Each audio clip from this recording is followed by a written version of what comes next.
ហើយបងប្អូនខ្ចប់ស្លឹកចេកចេះទាយមើលថាស្អីគេដែរនឹកឃើញដល់ពេលដុតផ្សិតចឹងនឹកឃើញដល់ពេលនៅតូចៗបងប្អូនដុតផ្សិតដូងផ្សិតដូងដុះនឹងដូងហ្នឹងយកខ្ចប់មួយស្លឹកចេកដុតដល់ពេលនឹកឃើញចឹងក៏ទិញផ្សិតចំបើងមកដុតបងប្អូនអែមហ្នឹងតោះបងប្អូនទៅមើលកម្មវិធីខ្ញុំធ្វើទាំងអស់គ្នាមុនដំបូងខ្ញុំទិញផ្សិតកន្លះគីឡូហើយយើងយកវាមកចិតក្បាលវាដែលជាប់ដីហ្នឹងសម្អាតវាស្អាតហើយយើងពុះជា2ទៅដើម្បីឲ្យយើងការលាយគ្រឿងទៅវាបានសព្វល្អបងប្អូនឥឡូវយើងចិតវាបានជាស្អាតហើយពុះជា2ជាស្អាតដាស់ឲ្យហើយយើងចាំយកវាទៅលាងទឹកសម្អាតបងប្អូនលាងទឹកសម្អាតមួយទឹកឬ2ទឹកឲ្យបានស្អាតហើយចាំយើងស្រង់ទុកមួយឡែក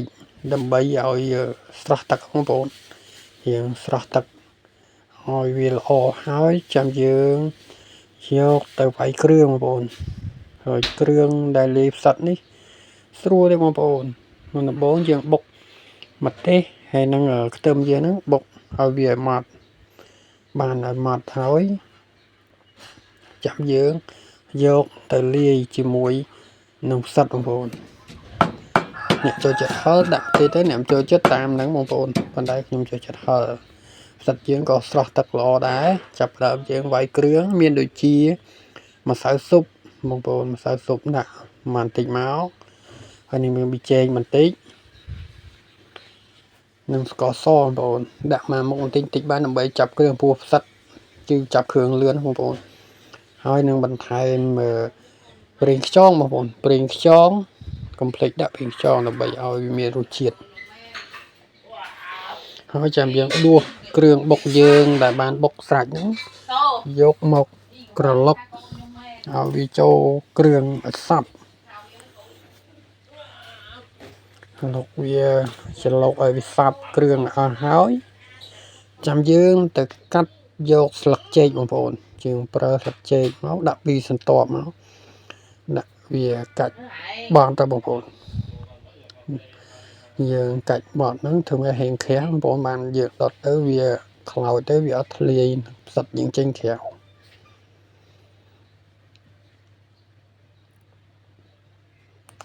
នឹងដល់មកយើងបត់វាយើងបត់2ជាន់ឲ្យវាក្រាស់បានល្អបងប្អូនចង់ដាក់3ជាន់ក៏បានដែរដើម្បីឲ្យយើងក្រាស់ទៅវាអាំងទៅវាអត់ធ្លាយបងប្អូនហើយខ្ញុំអាំងលើភ្លើងចង្ក្រានក្រាស់ចង្ក្រានហ្គាសបងប្អូនច្រឡំដាក់ចង្ក្រានហ្គាសមានន័យថាយើងកំណត់ភ្លើងវាបានល្អវាអត់ក្តៅពេកក៏វា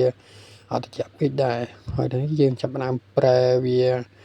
ម្ខាងទៅម្ខាងដើម្បីវាងុំល្អបងប្អូនកុំឲ្យទុកតែម្ខាងវាអាចនឹងខ្លោចឥឡូវដល់ពេលស្លឹកចេកយើងសម្ពួនចេះមានន័យថាវាឆ្អិនហើយបងប្អូនអញ្ចឹងយើងចាប់ផ្ដើមបើក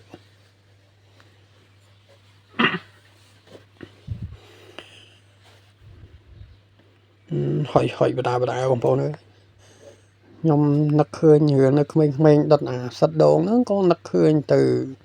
ទិញផ្សិតច្បើងយើងយកមកដុតបងប្អូនឆ្ងាញ់ដូចគ្នាបងប្អូនផ្សិតច្បើងចង់ឆ្ងាញ់ជាងផ្សិតដូងនេះបងផ្សិតច្បើងដុតទៅសាច់នឹងជ្រុបឆ្ងាញ់ណាអែបងប្អូនហុយចេះ